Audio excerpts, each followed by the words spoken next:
So may kasabihan nga tayo na sharing is caring. So bale, naisipan nga ng mga kasamahan natin dyan sa opisina na magpa-snack sa mga estudyante namin na nagpa-practice para sa darating na Tinafa Festival. So nagpa-practice sila sa street dance. So nakikita nga namin na kung gaano sila nakapapagod sa practice. Wow! Kaya nagkasundo kami lahat dito na mag-share-share para sa lulutuin naming lugaw. So bali, 3 kalderong lugaw nga yung pinag-ready namin dito para at least lahat ng nagpa-practice na estudyante namin sa street dance is mabigyan nga namin ng napakasarap na lugat at syempre may kasama pang egg. At syempre shout out natin dyan yung mga student teachers natin dyan na handang-handang tumulong sa pagre-ready namin ng masarap na lugaw at syempre may kasamang egg. So shout out po sa inyo, salamat mga sir and ma'am sa pagtutulong sa amin. And syempre busy nga dito yung master chef natin na si Sir Dennis sa pagluluto ng lugaw. So inuna muna niyang igisa yung mga ricado kasama yung ibang sangkap para lalong sumarap yung lugaw na niluluto namin.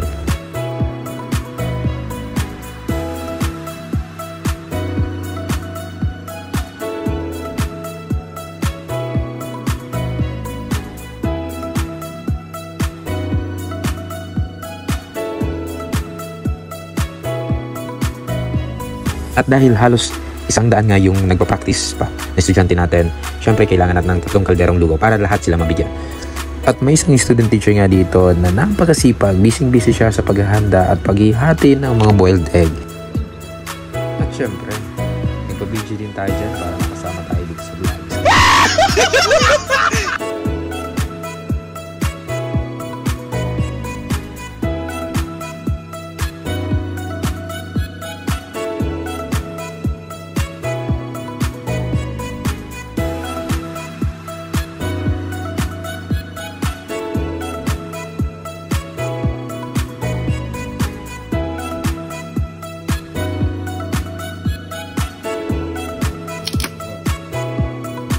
Okay na to, napakasarap na lugaw. So ready to serve na.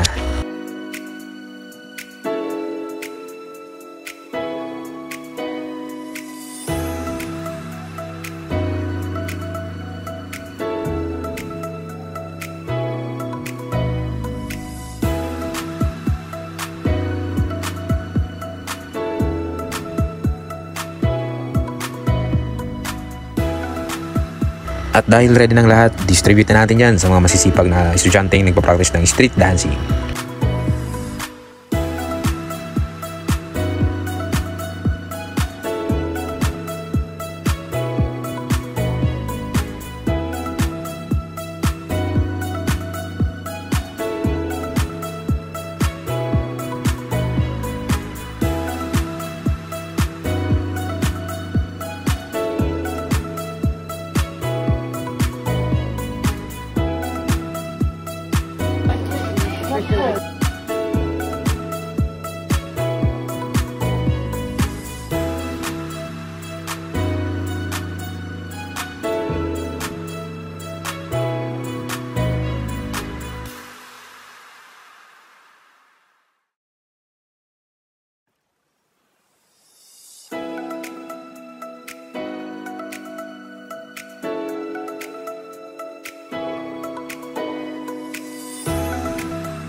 Again, salamat sa mga sponsors